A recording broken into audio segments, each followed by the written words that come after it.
Good morning class 12।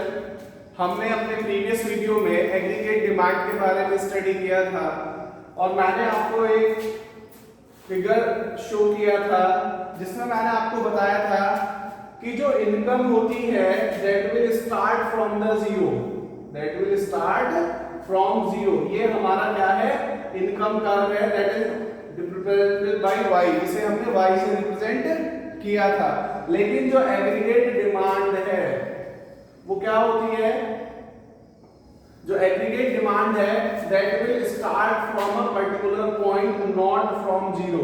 इसका मतलब क्या होता है कि मैंने आपको बताया था ये मेरे पास एग्रीगेट डिमांड है। एग्रीगेट डिमांड का मतलब मैंने आपको बताया था वेदर यू अर्न और नॉट, आप कमाएं या ना कमाएं, आपको इनकम हो या ना हो, लेकिन there are such requirements you have that you must have to fulfill them। अगर आप कमाएं या ना कमाएं, लेकिन कुछ ऐसी डिमांड होती है, कुछ ऐसी जरूरतें होती हैं जिन्हें पूरा करना जरूरी होता है। For example you must required food, मैंने आपको बताया था आप पैसा कमाएं या ना कमाएं लेकिन आपको खाना खाना पड़ेगा, आप कमाएं या ना कमाएं आपको कपड़े पहनने पड़ेंगे। So there are basic needs, there are some needs of survival, जिंदा रहने के लिए कुछ जरूरतें होती हैं, दे आर मस्ट, वो बहुत जरूरी होती हैं जिन्हें आपको फुलफिल करना होता है। तो आप पैसा कमाएं या ना कमाएं, आपके पास अर्निंग हो या ना हो, आपकी अर्निंग चाहे जीरो हो लेकिन आपकी एग्रीगेट डिमांड जरूर होगी, एक पर्टिकुलर डिमांड जरूर होगी। फिर मैंने आपको बताया था कि जैसे जैसे डिमांड बढ़ती है, जैसे जैसे इनकम बढ़ती है वैसे वैसे हमारी जो डिमांड है वो भी बढ़नी शुरू हो जाती है। जब आप इनकम जनरेट करते हैं तो आपकी जरूरतें बढ़ जाती हैं।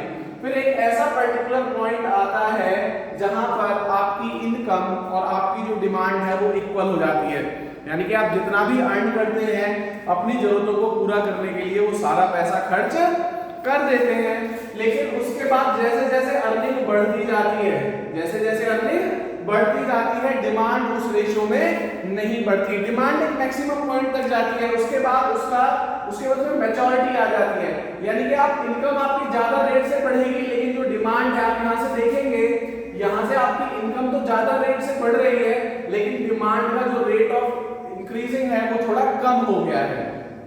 तो इस पर्टिकुलर पॉइंट के बाद, जिसे हम ब्रेक इवन पॉइंट भी कह सकते हैं, इस पर्टिकुलर पॉइंट के बाद जहां पर इनकम और एग्रीगेट डिमांड एक दूसरे को इंटरसेक्ट कर रहे हैं, उसके बाद इनकम जब बढ़ती है तो वो सारा का सारा पैसा आप अपने कंजम्पशन पर खर्च नहीं करते, there will be some margin, ये वाला जो मार्जिन है, ये वाला जो मार्जिन आपको दिखाई दे रहा है, ये वाला जो मार्जिन है that will be saved in the form of savings, ये आप किसकी फॉर्म में निकाल लेते हैं, सेविंग्स की फॉर्म में। तो जो एडी और आई का जो डिफरेंस है, वाई का जो डिफरेंस है, यानी कि एग्रीगेट डिमांड के बाद आपकी कंजम्पशन के बाद जो पैसा आपका बचता है that will goes in the form of savings. तो समझ में आ गया होगा बच्चों कि इनकम हमारी जीरो हो सकती है लेकिन aggregate demand will never become zero. तो आपको ग्राफ से समझना होगा इसे, और ये क्यों, अगर इसका रीजन पूछे why aggregate demands can't be zero, तो आपको बताना होगा there are some basic needs,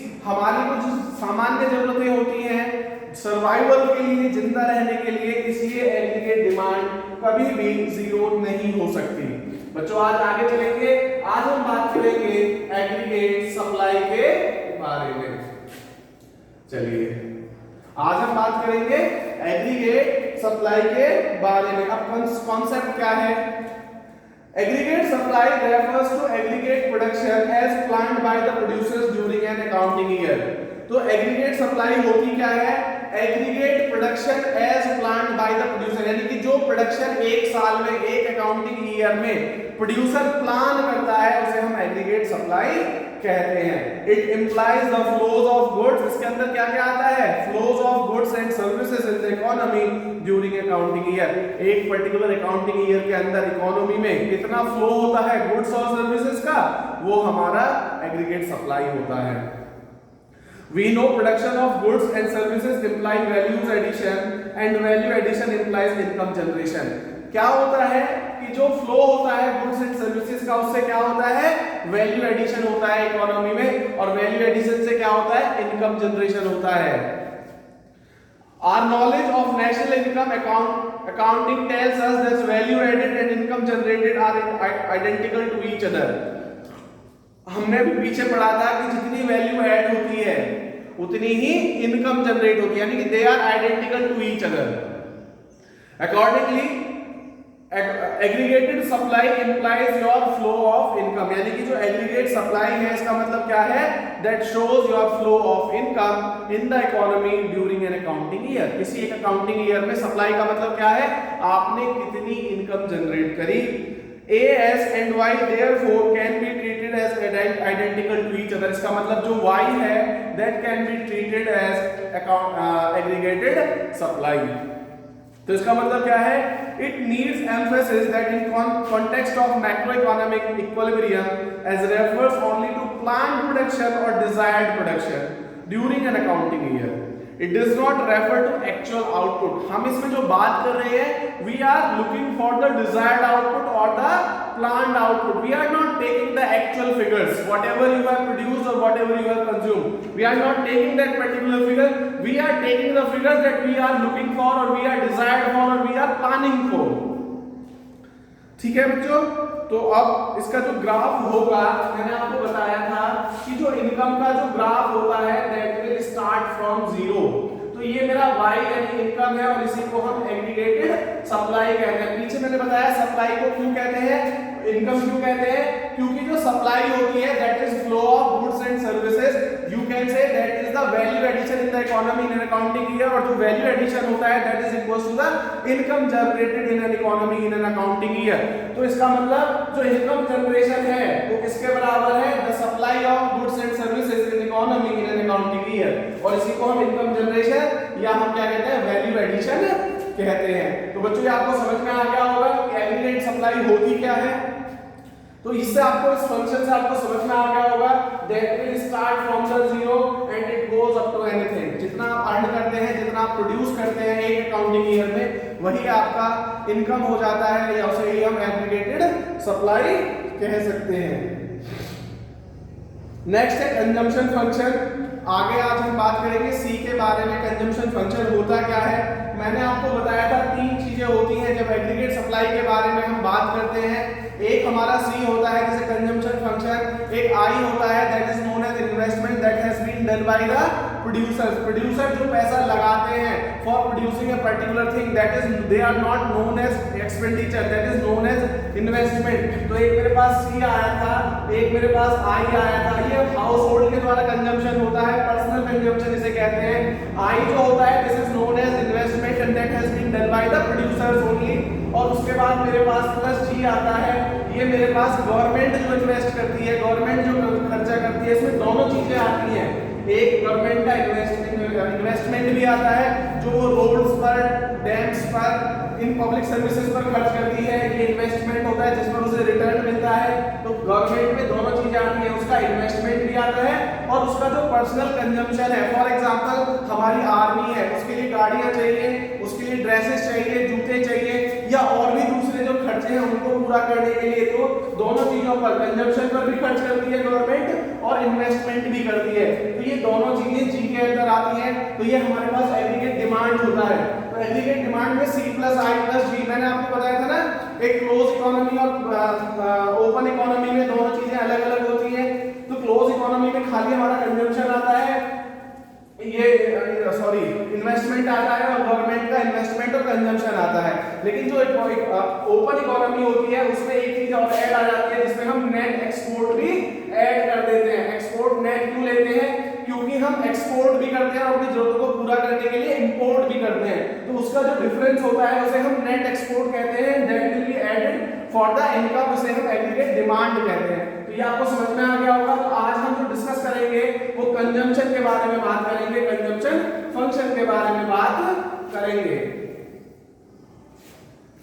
Household consumption expenditure C is an important component of aggregate demand in the economy. मैंने आपको बताया था जो कंजम्पशन फंक्शन है, कंजम्पशन फंक्शन है क्या, consumption of the household in an economy. जो घरों में जो खर्चा होता है, अपने पर्सनल खर्चे जो कंजम्पशन होता है उसके लिए जो हम डिमांड और सप्लाई करते हैं, वही हमारा हाउसहोल्ड कंजम्पशन होता है. It is directly related to the level of income. और ये किससे रिलेट करता है, directly dependent upon the income of the family. Higher Y leads to higher C and vice versa. आप लोग इसको रिलेट कर सकते हैं, जैसे जैसे कोरोना में लोगों को प्रॉब्लम हुई है, उनकी इनकम कम हुई है, तो लोगों ने अपने खर्चों को भी कम कर दिया है। जैसे जैसे इनकम बढ़ती जाती है, मैंने आपको ग्राफ से भी शो किया था कि जैसे जैसे इनकम बढ़ती जाती है वैसे वैसे जो एग्रीगेट डिमांड है वो भी बढ़ती जाती है up to a particular level, and after that income increases with a high rate but aggregate demand will not be increases at that particular rate, और उसके बीच में जो गैप होता है उसे हम पर्टिकुलर सेविंग्स कहते हैं। चलिए बच्चों आगे चलते हैं। Studying the behavior of C with respect to Y, the economists have identified the following points as of the central significance। ये चीजें मैं आपको पहले भी बता चुका हूँ। There is always some minimum level of C, हमेशा कुछ ना कुछ कंजम्पशन बना रहता है whether you earn or not। Y 0 हो सकता है लेकिन C can never be 0। मैंने आपको बताया था कि ऑटोनॉमस कंजम्पशन होता है, हमारा पर्सनल कंजम्पशन होता है, और इससे हमारे पास क्या होता है, नेगेटिव सेविंग्स आती है। इसका मतलब हम उधार लेना शुरू कर देते हैं उस टाइम पर। Consumption is positive related to income, consumption positively related होता है इनकम से। जैसे जैसे इनकम बढ़ती जाती है वैसे वैसे हमारा कंजम्पशन भी बढ़ता चला जाता है। The entire increase in y during a particular period is not converted into c. पूरी साल में हम जितना कमाते हैं हम वो पूरा कंजम्पशन पर खर्च नहीं करते, और इन दोनों का जो डिफरेंस होता है उसे हम सेविंग्स कहते हैं। ये मैं आपको पहले भी बता चुका हूं। डायग्रामेटिक प्रेजेंटेशन में आपको बता चुका हूं। चलिए तो आज नेक्स्ट चैप्टर में हम नेक्स्ट वीडियो में हम slope of C line consumption function के स्लोप के बारे में डिस्कशन करेंगे, और सेविंग फंक्शंस के बारे में थोड़ा सा डिस्कशन करेंगे बच्चों। ये थोड़ा सा चैप्टर रह गया है, मैं नेक्स्ट क्लास में से कंप्लीट करूंगा। कोई भी प्रॉब्लम आती है तो आप मेरे व्हाट्सएप नंबर 9871331793 इस नंबर पर डिस्कस कर सकते हैं। इसको अच्छे से आप समझो, अच्छे से आप इसे पढ़ो। Thank you, have a nice day.